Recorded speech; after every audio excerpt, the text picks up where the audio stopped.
بسم اللہ الرحمن الرحیم۔ مختصر القدوری کا 10واں باب ہے، کتاب البیوع، 9ویں فصل ہے بیع سلم کے بارے میں۔ سبق نمبر 26 میں خوش آمدید۔ آج کے سبق کے اندر ہم بیع سلم کی شرائط پڑھیں گے۔ عبارت دیکھ لیں۔ ولا یصح السلم عند ابی حنیفہ رحمہ اللہ تعالی الا بسبع شرائط تذکر فی العقد،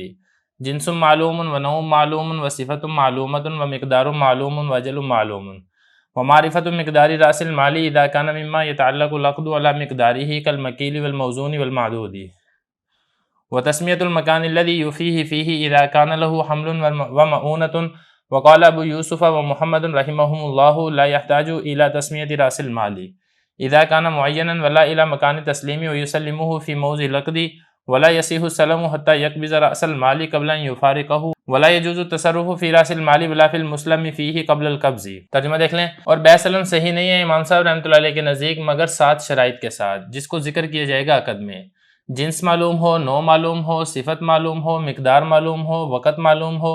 اور راس المال کی مقدار کی پہچان ہو۔ اگر راس المال ان میں سے ہے عقد متعلق ہو اس کی مقدار پر، جیسا کہ مکیلی ہے، موزونی ہے اور عددی چیز ہے، اور اس جگہ کا نام لے جس کے اندر مبیع کو سپرد کرے گا جبکہ اس کے لیے اٹھانا ہو اور مشقت ہو۔ اور صاحبین رحمۃ اللہ علیہ فرماتے ہیں کہ راس المال کا نام لینے کی ضرورت نہیں ہے اگر وہ متعین ہے، اور نہ ہی سپردگی کی جگہ کی تعین ضروری نہیں ہے، اور سپرد کرے گا عقد کی جگہ میں۔ اور بیع سلم صحیح نہیں ہے یہاں تک کہ قبضہ کر لے راس المال پر جدا ہونے سے پہلے، اور تصرف کرنا جائز نہیں ہے راس المال میں اور نہ ہی مسلم فی میں قبضہ کرنے سے پہلے۔ عبارت ہو چکی ہے، ترجمہ ہو چکا ہے، اب چلتے ہیں اس کی تشریح کی طرف۔ دیکھیں بیع سلم کی بات چل رہی ہے، آج کے سبق کے اندر بیع سلم کی شرائط بیان کی جا رہی ہیں۔ پہلا مسئلہ یہاں پر یہ سمجھے کہ امام صاحب فرماتے ہیں کہ جو بیع سلم ہے وہ 7 شرائط پائی جائیں تو درست ہوگی۔ اگر ان 7 شرطوں میں سے کوئی ایک شرط بھی نہیں پائی جاتی ہے، ایک نہ پائی جائے، 2 نہ پائی جائے، 3 نہ پائی جائے، 4 5 6 7 ساری نہ پائی جائیں یا بعض نہ پائی جائیں، تو پھر اس صورت کے اندر بیع سلم درست نہیں ہوگی۔ ذرا دیکھیں، فرما رہے ہیں کہ بیع سلم صحیح نہیں ہے امام صاحب رحمۃ اللہ علیہ کے نزدیک مگر 7 شرائط کے ساتھ۔ یہ 7 شرطیں ایسی ہیں جن کا عقد سلم کے اندر ذکر کیا جانا ضروری ہے۔ وہ کون کون سی ہیں وہ آگے بتا رہے ہیں۔ نمبر 1، پہلی شرط یہ ہے کہ جنس معلوم ہونی چاہیے۔ آپ بیع سلم کے اندر جو چیز بیچ رہے ہیں وہ متعین ہونی چاہیے۔ آپ گندم بیچ رہے ہیں، آپ چاول بیچ رہے ہیں، آپ باجرہ بیچ رہے ہیں، آپ کیا چیز فروخت کر رہے ہیں یہ متعین ہونی چاہیے۔ نمبر 2، اس کی جو نوع یعنی قسم ہے وہ بھی معلوم ہونی چاہیے۔ مثال کے طور پہ آپ سفید چنا فروخت کر رہے ہیں، اب سفید چنے کے اندر 4 ورائٹیاں ہیں، تو سفید چنے میں سے کون سی قسم فروخت کی جا رہی ہے اس کی تعین ضروری ہے۔ یا اسی طریقے سے آپ چاول فروخت کر رہے ہیں تو چاول کے اندر کائنات ہے، سپر ہے، ادوار ہے، کون سے چاول ہے اس کی تعین ہونی بھی ضروری ہے۔ نمبر 3، تیسری شرط یہ ہے کہ اس کی کنڈیشن کیسی ہے وہ بھی معلوم ہونی چاہیے۔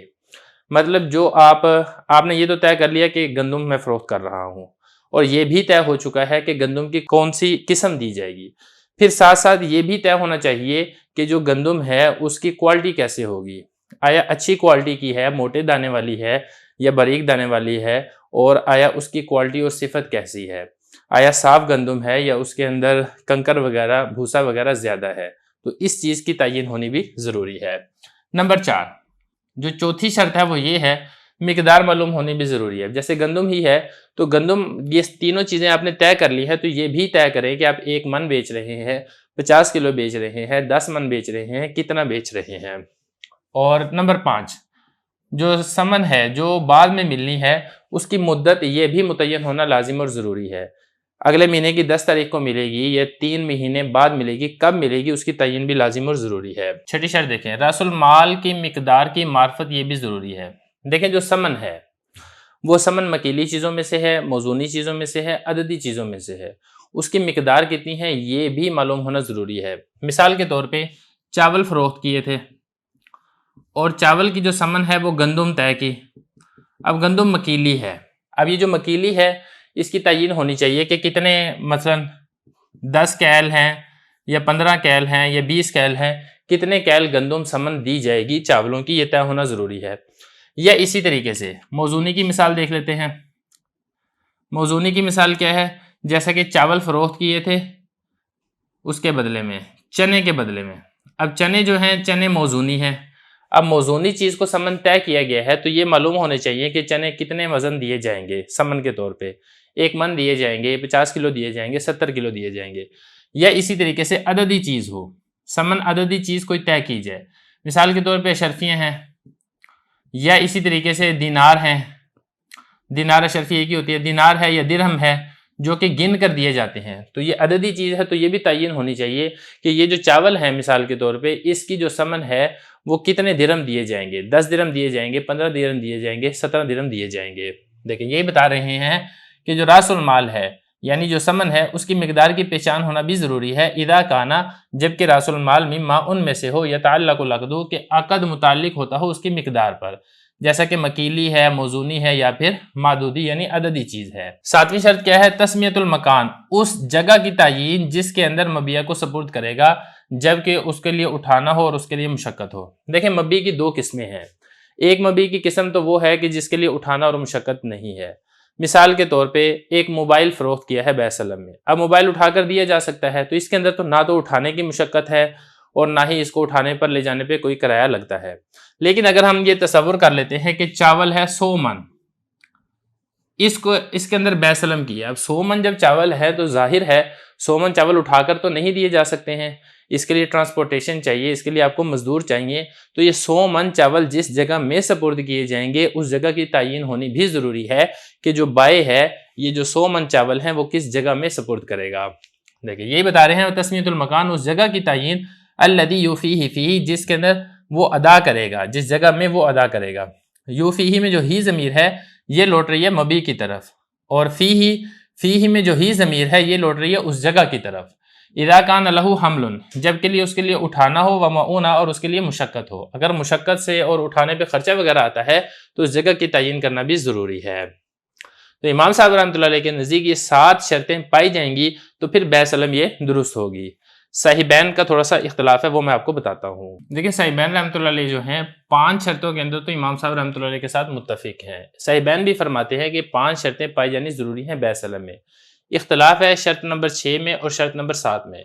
صاحبین یہ فرماتے ہیں کہ دیکھیں جو آپ نے یہ کہا تھا کہ جو ثمن ہے اس کی مقدار کی پہچان ہونا ضروری ہے، اس کا نام لینے کی ضرورت نہیں ہے اگر وہ پہلے سے ہی متعین ہے،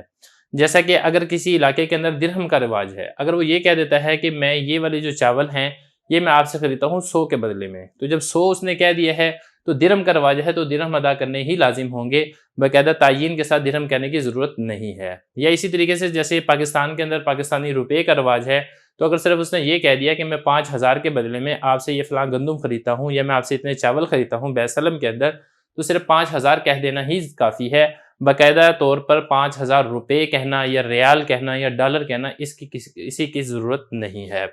دیکھیں یہ فرماتے ہیں امام صاحب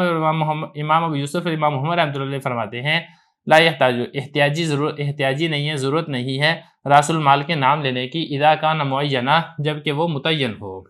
اور اسی طریقے سے صاحبین یہ فرماتے ہیں کہ جو آپ نے یہ کہا تھا کہ جو مبیع ہے وہ کس جگہ میں سپرد کرے گا اس جگہ کی تعین، صاحبین فرماتے ہیں اس کی بھی کوئی ضرورت نہیں ہے، بلکہ جس جگہ میں عقد ہو رہا ہے عقد سلم اسی جگہ کے اندر ہی مبیع کو سپرد کیا جائے گا مشتری کے پاس۔ یہ فرما رہے ہیں ولا الی مکان تسلیمی، اور نہ ہی اسی طریقے سے سپردگی کی جگہ اس کی تعین کرنے کی ضرورت ہے، اور وہ سپرد کرے گا اس کو یہ جو ہو ضمیر ہے یہ لوٹ رہی ہے مبیع کی طرف، فی موضع العقد عقد کی جگہ میں ہی سپرد کی جائے گی۔ تو یہ 6 اور 7ویں شرط کے اندر امام صاحب کا اور صاحبین کا تھوڑا سا اختلاف ہے۔ اگلا مسئلہ دیکھیں، ولا یصح السلم حتی یقبض راس المال قبل ان یفارقہ، فرما رہے ہیں کہ بیع سلم صحیح نہیں ہے یہاں تک کہ راس المال پر قبضہ کر لے جدا ہونے سے پہلے۔ دیکھیں یہ تو آپ کو معلوم ہے کہ بیع سلم کے اندر مبیع ادھار ہوتی ہے، لیکن جو اس کی قیمت ہے وہ نقد لینا ضروری ہے، اگر اس کی قیمت یعنی جو ثمن ہے وہ بھی آپ ادھار کر دیں گے تو یہ بیع سلم جائز اور درست نہیں ہوگی۔ فرما رہے ہیں کہ بیع سلم صحیح نہیں ہے یہاں تک کہ قبضہ کر لے راس المال پر جدا ہونے سے پہلے، جس مجلس کے اندر یہ عقد سلم ہو رہا ہے اسی مجلس کے اندر ہی جو ثمن ہے اس پر قبضہ کرنا یہ ضروری ہے۔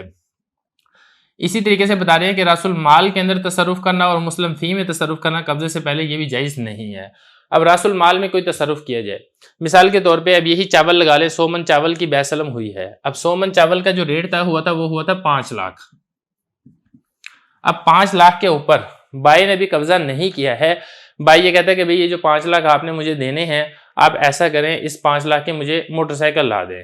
تو یہ دیکھیں اس نے پہلے ہی تصرف کر لیا ہے اس راس المال پر قبضہ کرنے سے پہلے، تو یہ جائز نہیں ہے۔ یا یہ کہتا ہے کہ یہ جو 5 لاکھ آپ نے مجھے دینے ہیں، آپ ایسا کریں ان 5 لاکھ کو آپ اس کی مجھے کوئی اور چیز مجھے آپ فروخت کر کے دے دیں، یا مجھے آپ کوئی چیز کرائے کے اوپر دے دیں، تو کسی قسم کا بھی تصرف اس میں نہیں کیا جا سکتا ہے۔ اسی طریقے سے مسلم فی میں بھی تصرف نہیں کیا جا سکتا قبضہ کرنے سے پہلے۔ مسلم فی کیا ہے؟ مسلم فی وہی مبیع ہے جس کو بیع سلم کے اندر مسلم فی کہا جاتا ہے۔ اب دیکھیں مبیع کے اوپر کسی قسم کا تصرف کیا جائے، ابھی دیکھیں مشتری نے 100 من چاول پر ابھی قبضہ نہیں کیا ہے کہ مشتری آگے کسی اور کو فروخت کر دے، تو اس کے لیے ایسا کرنا جائز اور درست نہیں ہے۔ پہلے قبضہ کرے، جب قبضے میں آ جائے گی تو پھر آگے کسی کو فروخت کرنا چاہے، کسی کو ہدیہ دینا چاہے، کسی کو ویسے ہی دینا چاہے، تو ہر طریقے سے اس کو دینے کا اختیار حاصل ہوگا۔